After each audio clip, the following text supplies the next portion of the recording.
guys, hello. Welcome to another day of the Genesis reading plan. I'm in beautiful Cape Town and it's amazing. Absolutely stunning out there today. But all of the craziness of our travel obviously means that I missed a day, so I'm sorry. And I was going to just skip that day, Genesis 19 and 20, and then I was reading through it this morning and I thought, there's so much in this. God is speaking to me so richly through these verses, so I hope he is to you too.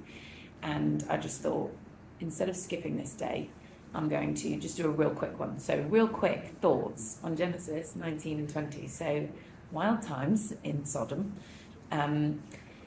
Obviously, one of the things that this chapter just reminds us of is, again, I think we've talked about it a number of times, but the depravity of man, what we do left to our own devices, what we want, what we resort to, what we excuse, when God's standard is not our standard, is quite frightening. And when you hear about what goes on in Lot's household with these angels who've come to the city and the requests and the demands of the men in the city, all of the men, it said men from every region. This isn't just a partial problem. This is like an excused standard of living, that people would demand this of each other, that people would treat each other like this, with this like abuse in mind. It just shows what state the city was in and exactly why God a couple of chapters ago was talking to Abraham about destroying it. So it's obviously, there's so much here that you can read into just the pain and the lostness, the brokenness of the human soul. But also Lot himself, I think, is so interesting in this, because we know that he's gone from looking at Sodom from a distance and thinking, yeah, that looks like a great place, you know, it's green, it's lush, it's fertile, to camping outside the city, to moving his family into the city, to now, at the beginning of Genesis 19, it says he was sitting at the city gates, which suggests that he's got some authority there, he's in leadership in some way there. And that doesn't insinuate that he's involved in the practices that people are involved in, but it does show that there's been a steady compromise of whatever he could be living. You know, he could be living like Abraham. He could have chosen that way of life, but instead he's been drawn to something, and it's taken hold in his life. And I just think it's interesting how compromise, it's a steady path that leads us further and further away from God. And once we compromise in one area, it can become much easier to compromise in other areas of our life as well. And you can see with Lot, he's seen this city. This city is known to be a city of sin and a city that does not live God's way. But he's been drawn to it, he's seen it, he's noticed it, then he's lined his life up with it. And now we see where that gets him. And ultimately, as I read through chapter 19, I see how Lot's compromise affects his wife, because what he starts to focus on and be drawn to and attracted to in something of the lifestyle and the position that he can get in Sodom affects her. We know that she turns around when she's told to leave, and that in turn affects their daughters, because they end up making decisions that perhaps, I'm guessing, that perhaps they wouldn't have made if their mother had been there.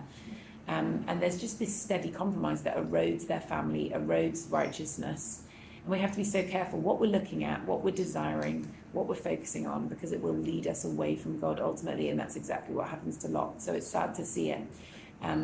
His compromise over the years affects his heart and affects his judgment. And we read that at the beginning of Genesis 19, when there's men banging down the door to say, bring out those guests that you've got here. And he says instead, oh, take my daughters.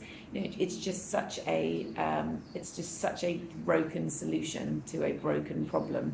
The only solution that we can offer to the sin of the world is God's righteousness. But when you try and replace sin with sin, that's no solution at all. So Lot's lost sight of, or maybe never had clear sight of, the right way to live. But he was so close to Abraham, or Abram at the time, and could have gone that way. Instead, he went a different way. It's interesting that there's an urgency in what the angels are asking of him, and there's no urgency at all in him. So they're saying, we need to go, we need to leave now. And it says in verse 16, he lingered knowing that he was leaving something that he still wants. And one of the commentaries that I was reading on this the other day put it so well, and it said, there was too much of God in his heart for him to truly love the world, but there was too much of the world in his heart for him to truly love God.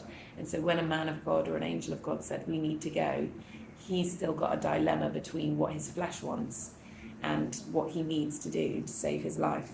So he's got, position here, he's drawn to something of the lifestyle, and that will have a hold on us, and that's ultimately what happens with him. But he does escape, he does get out of the city, and God destroys that city. And when we read that out of context, we can think, wow, that's really an extreme solution. But then when we hear about the way that people are living, the demands they're making of one another in that place, you realise, that can't continue. And I think what Genesis 19 reminded me of is that your faith will either flourish or fail based on where you plant it. Abraham ultimately decided to go where God called him to and grew in faith. And here you see Lot going to a place of compromise and his faith dwindling and reducing, and it affecting his whole family. We know that ultimately his daughters then, raised within this compromise, raised within this lack of God's righteousness, make horrendous decisions for their own life, choose to sleep with their father to produce the next generation. It's such a tragic example of walking in the wrong direction. And then just quickly on Genesis 20, we see Abraham here just slipping slightly into some of his old ways, some of his I'll solve this problem myself kind of solutions. And again, having this default to Sarah's my sister, not my wife, or choosing to omit that information. Now, they were related, Abraham and Sarah were related, because that was kind of more the case in those days, but their headline relationship is husband and wife, but he chooses to leave that out for fear that God maybe won't see them through it. And it's just interesting here that you've got this pagan Abimelech, who actually behaves in a more godly way than Abraham, the father of faith. And so we can all fall prey to our fear that would try to control the situation and supersede what God is saying. But again, here he forgets to trust God. God's got a solution for him, and it's just interesting how he's kind of sheepish at the end of this, and there's something of Abraham that is shaken, I think, in some of the decisions that he's made here, coming off maybe not perhaps the wisest, not perhaps the most righteous, but he is, even in his imperfection, just about to receive the most incredible promise. So we'll look at that tomorrow.